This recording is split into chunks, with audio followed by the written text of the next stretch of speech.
Terceira fase, vamos hoje iniciar as nossas revisões. Hoje é a revisão parte 1 sobre os dois primeiros conteúdos trabalhados, que foram o feudalismo e a crise do sistema feudal. Então, daremos início pelo feudalismo, ou seja, a Idade Média, como estava organizada a sociedade, quem eram os servos, quem eram os senhores feudais, o vassalo. E aí daremos início agora com o feudalismo. Temos aqui as cerimônias de investidura, do pacto de fidelidade, da homenagem, do juramento, que era exatamente a relação entre o senhor feudal, que era o suzerano, e o seu vassalo, que era o servo. Então nós temos três tipos de cerimônias: a homenagem, que era realizada, onde a partir dali o senhor feudal ele precisa dar proteção ao seu servo mediante ao juramento de fidelidade, também conhecido como pacto de fidelidade, na qual eles assinavam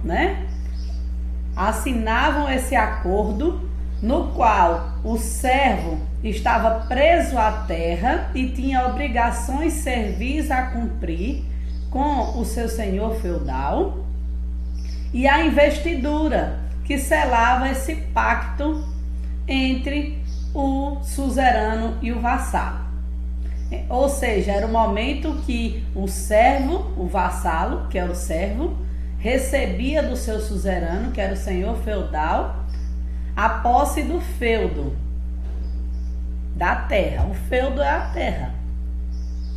E aqui nós temos a organização das terras divididas em manso senhorial, que eram os locais no qual alguns dias por semana o servo iria trabalhar para produzir, todo esse excedente para o senhor feudal. O manso servil, onde ele também trabalhava e produzia para a sua subsistência no sistema de colonato. E nesse manso servil, parte da produção ainda era entregue em forma de tributo. Nós falaremos de cada tributo daqui a pouco, relembrar, E o manso comunal, que eram as terras, por exemplo, para pegar lenha, as terras que eram usadas para pasto. Então, essas eram chamadas de manso comunal. Ainda tínhamos aí o local que era utilizado para o uso do forno, do moinho. A igreja, que ela era uma grande instituição, a maior de todas durante toda a Idade Média, a Igreja Católica, Apostólica Romana. Temos ali o cemitério, temos além do forno, que eu citei, o moinho e ao fundo os bosques. E vejam que no alto está a fortificação, muitas vezes conhecida como castelo, Então, esses castelos é onde estavam ou um nobre, que podia ser um conde, um marquês, um duque, ou poderia ser a moradia de um rei, ou da própria, um mosteiro, ou da própria senhora feudal, a igreja, o clero.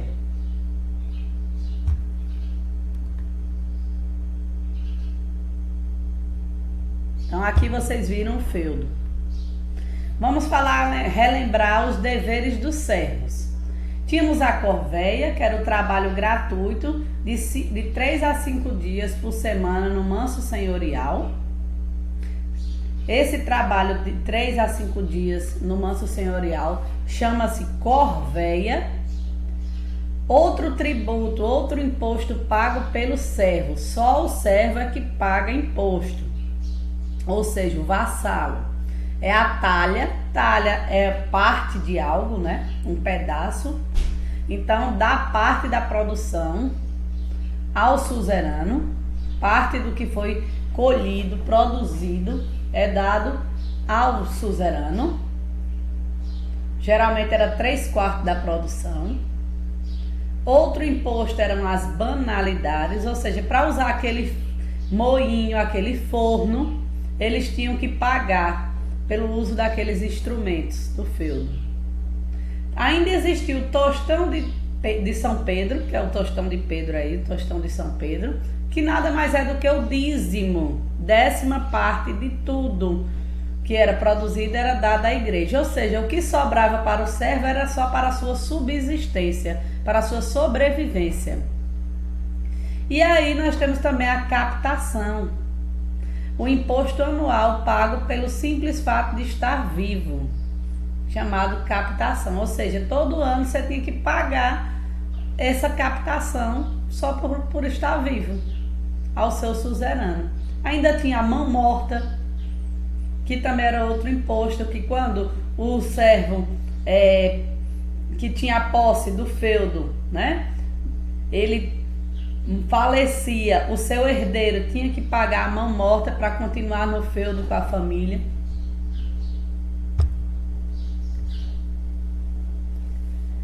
Agora vamos entender o processo que deu início à crise do sistema feudal, a crise do feudalismo. Como vocês perceberam, a população vivia na área rural, né? O feudo é no campo. Com a tríade, que é a peste, a fome e a guerra, ou seja, más colheitas, o clima desfavorável, vai trazer a questão dos miseráveis, a revolta dos camponeses, e ainda vai entrar na Europa e matar quase 1/3 da população, a peste negra, conhecida como peste bubônica ou peste dos ratos, que era transmitida pela pulga e a falta de higiene. E ainda tivemos a Guerra dos 100 Anos, que durou 116 anos. Então, esses três males a gente chama de tríade, né? Que assolaram a Europa e fizeram entrar em crise também o sistema feudal, trazendo o fim da Idade Média. Então, a falta de alimentos acabou se aliando com a expansão rápida dos centros urbanos, que aglomeravam pessoas sem condições de saneamento e higiene, então desconhecidos naquele tempo.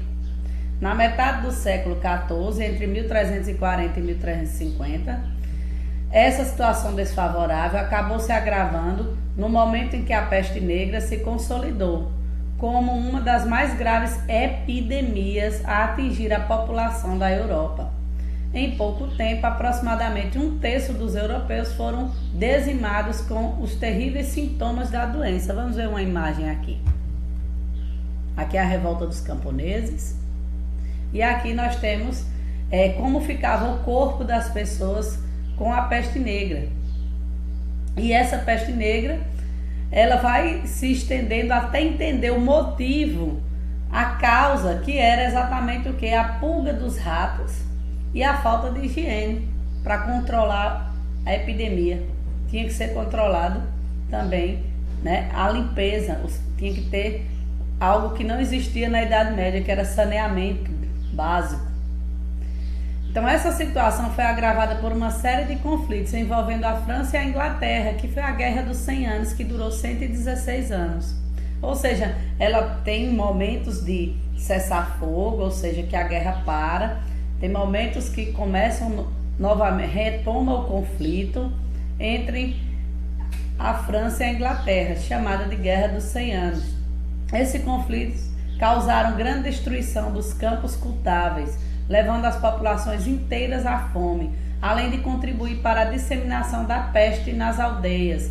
No auge da epidemia, em aproximadamente 6 anos, a peste dizimou cerca de 1/4 de toda a população europeia. Alguns historiadores dizem 1/3, outros dizem 1/4, né?